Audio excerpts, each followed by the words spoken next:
हिंदू धर्म के 12 शुभ ज्योतिर्लिंगों में से एक ओंकारेश्वर मध्य प्रदेश के मांधाता नामक द्वीप पर स्थित है।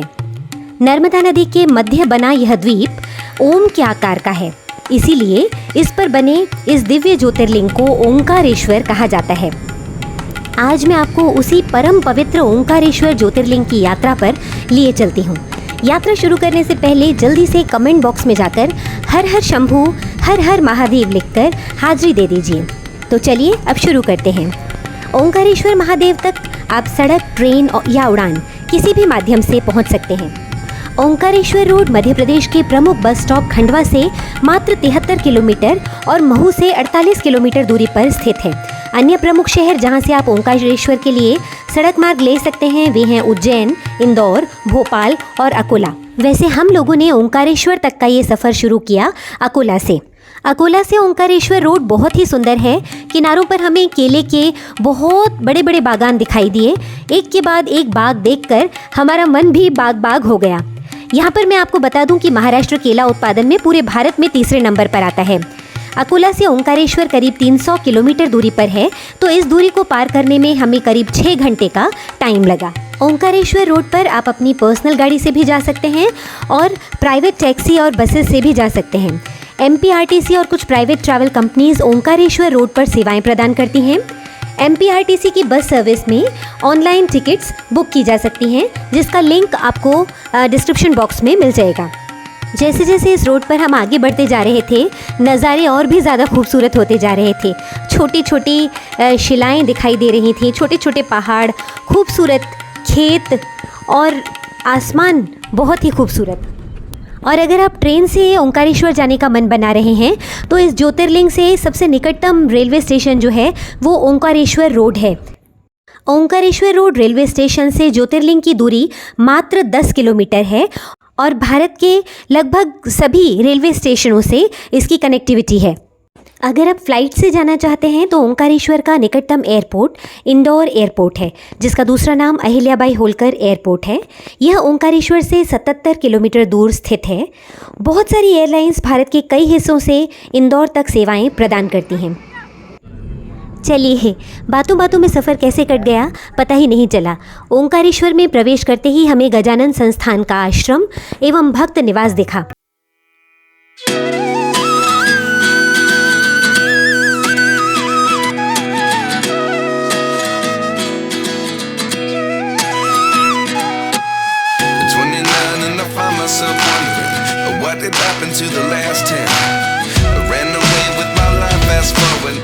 Turn back again.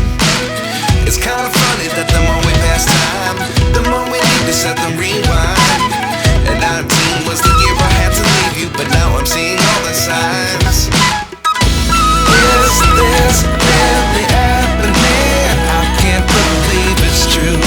I'm just as surprised as you. Is this really happening? I can't be too sure.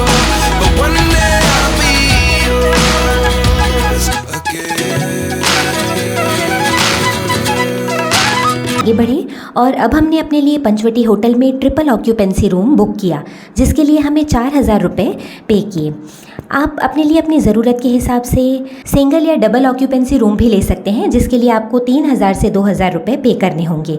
Rooms, bathrooms बहुत ही खूबसूरत और क्लीन थे। इसी तरह दूसरे होटल्स भी हैं जहां आपको अपनी ज़रूरत और बजट के हिसाब से 1,000 से 1,500 रुपये में भी रूम मिल जाएंगे। अब शाम के 7 बज चुके थे और आंधी भी शुरू हो गई थी, तो जल्दी से अपने रूम में सेटल होकर हमने एक ऑटो हायर किया और मंदिर की तरफ भागे।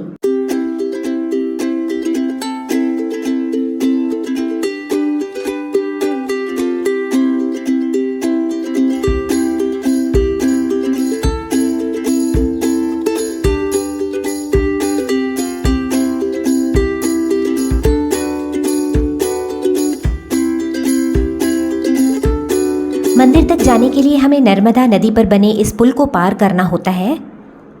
पुराणों के अनुसार नर्मदा नदी भगवान शिव की पुत्री है। इस नदी के पत्थरों में शिवलिंग स्वयं प्राण प्रतिष्ठित रहते हैं, यानी उनमें भगवान शिव का अंश माना जाता है। पुराणों में बताई गई कथा के अनुसार प्राचीन काल में नर्मदा नदी ने बहुत सालों तक तपस्या करके ब्रह्मा जी को प्रसन्न किया और वरदान मांगा कि मैं भी गंगा के समान हो जाऊं। लेकिन ब्रह्मा जी ने उपहास करते हुए कहा कि अगर कोई दूसरा देवता शिव की बराबरी कर ले, कोई दूसरा पुरुष भगवान विष्णु के समान हो जाए, कोई दूसरी नारी माता पार्वती की समानता कर ले, तो फिर कोई दूसरी नदी भी गंगा नदी के समान हो सकती है। यह सुनकर नर्मदा नदी दुखी होकर शिव जी की तपस्या करने लगी। उनकी तपस्या से प्रसन्न होकर भगवान शिव ने उन्हें वरदान दिया कि तुम्हारे तट पर जितने भी पत्थर हैं वे सब मेरे वरदान से शिवलिंग रूप हो जाएंगे। भगवान के इस वरदान के कारण ही नर्मदा का हर कंकर शिव शंकर का रूप माना जाता है। भगवान शिव ने नर्मदा नदी को यह वरदान भी दिया कि गंगा में स्नान करने से शीघ्र पापों का नाश होता है, यमुना में 7 दिन और सरस्वती में 3 दिन में पापों का नाश होता है, लेकिन तुम्हारे दर्शन मात्र से ही मनुष्यों के सब पाप नष्ट हो जाएंगे। इसीलिए नर्मदा नदी को माता गंगा से भी अधिक पवित्र और तुरंत फलदायी नदी माना जाता है। जय नर्मदे माँ, जय हो। पुराणों के अनुसार नर्मदा नदी को भगवान शिव की पुत्री बताया जाता है। इसके पीछे यह कहानी पुराणों में वर्णित है कि एक बार भगवान शिव मैखल पर्वत पर घोर तपस्या में लीन थे। उनकी घोर कठिन तप से उनके शरीर से बहुत पसीना निकला, जो नर्मदा नदी बनकर बहने लगा। नर्मदा नदी के अलौकिक सौंदर्य को देखकर भगवान शिव और माँ पार्वती का मन प्रसन्न हो उठा। तभी उन्होंने नामकरण करते हुए कहा कि तुमने हमारे हृदय को हर्षित कर दिया है, इसीलिए तुम्हारा नाम नर्मदा हुआ। नर्मदा का अर्थ है सुख देने वाली।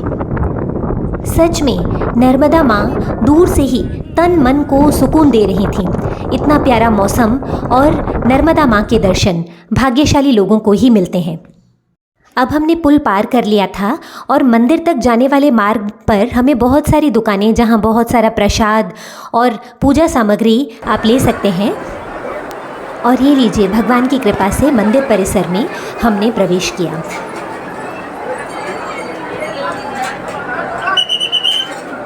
और ये देखिए कितनी भीड़ है यहाँ।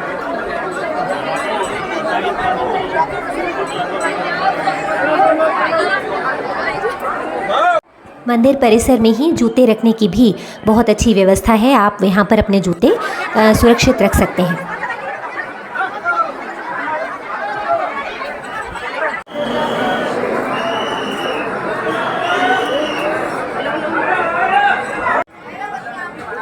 और ये देखिए, ऊपर आप साफ साफ लिखा हुआ देख सकते हैं कि मंदिर परिसर में 4 बजे के बाद ज्योतिर्लिंग भगवान पर बेलपत्र, फूल, प्रसाद चढ़ाना मना है।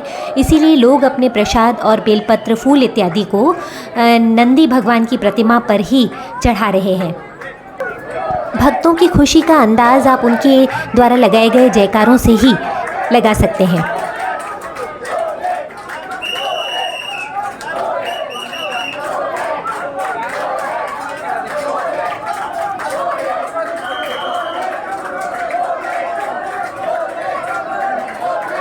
यूँ तो ओंकारेश्वर मंदिर में पूरे साल ही भक्तों का हुजूम लगा रहता है, पर सावन का महीना तो है ही भोलेनाथ के दीवानों का।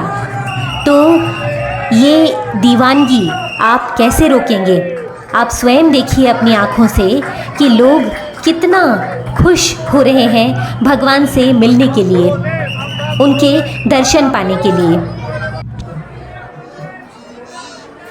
धीरे धीरे भगवान का जयकारा लगाते हुए हम भी आगे बढ़ते गए और आखिरकार हमें भी गणाधिपति नंदी देव की एक झलक पाने का मौका मिला।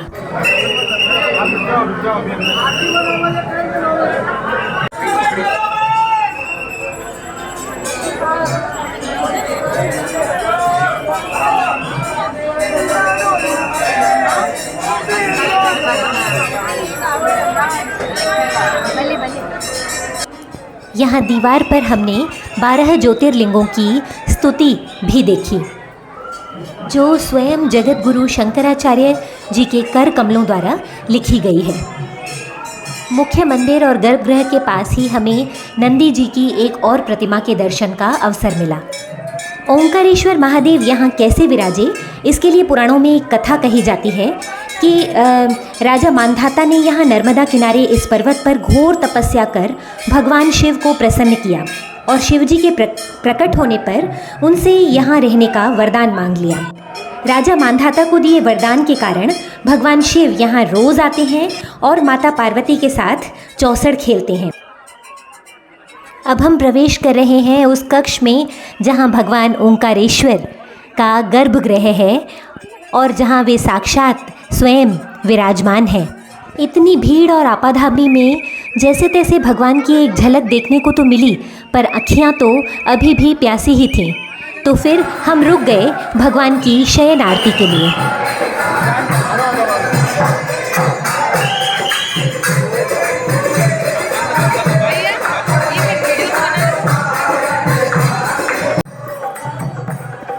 ये देखिए, महंत और पुजारी जी भगवान की शयन आरती के लिए तैयारी करते हुए और गर्भगृह में प्रवेश करते हुए।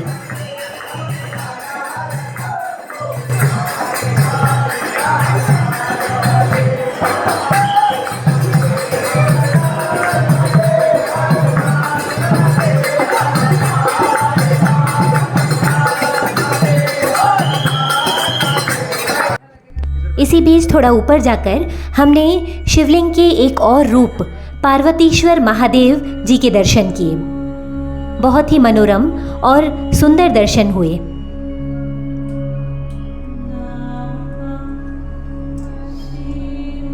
और फिर अपने पतिदेव के साथ महादेव के दर्शन करने का तो आनंद ही कुछ और है।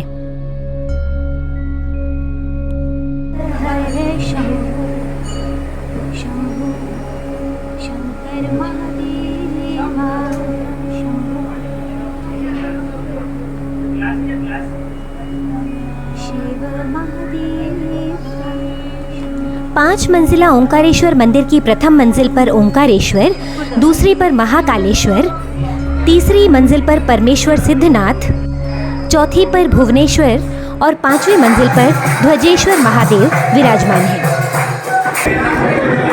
यहाँ जो ओंकारेश्वर हैं ये स्वयंभू हैं। रात में महाकाल यहाँ आते हैं, आकर के साथ में रात भी जाते हैं, चौपर खेलते हैं। चौपर की गुट्टी इधर उधर पड़ी रहती है। ऐसा वो सिनेमा वाले अपना कैमरा वैमरा लगाए थे। हाँ जी, आज भी वही हाल है। आज का नहीं पौराणिक। इस समय सभी भक्तों को मंदिर के गर्भगृह से बाहर निकालकर दरवाजे बिल्कुल बंद कर दिए जाते हैं। यहाँ पर केवल महंत और कुछ पुजारी ही भगवान की शयन आरती के लिए रहते हैं। शयन आरती के बाद वे भगवान और माता पार्वती के लिए चौसड़ सजाते हैं।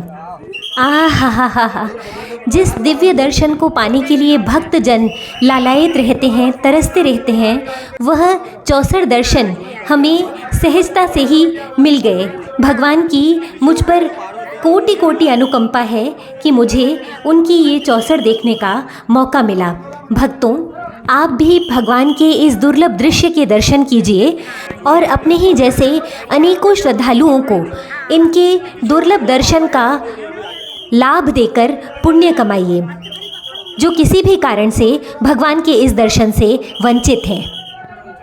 इस परम दुर्लभ दर्शन के बाद मैंने भगवान का अमृत लिया और अपने सर पर भगवान का चंदन लगवाया। मेरी खुशी का तो कोई ठिकाना ही नहीं था। मेरे पैर तो मानो ज़मीन पर टिक ही नहीं रहे थे। आपको भगवान के दर्शन करके और ये दुर्लभ दर्शन करके, दुर्लभ चौसड़ दर्शन करके कैसा लगा, हमें कमेंट बॉक्स में ज़रूर बताइए। मैं आपके कमेंट्स का इंतज़ार करूँगी। कहा जाता है कि ओंकारेश्वर में 33 करोड़ देवी देवता अपने परिवार सहित निवास करते हैं। हमने भी यहाँ पर जगह जगह पर अलग अलग देवताओं के विग्रह का दर्शन किया। जी।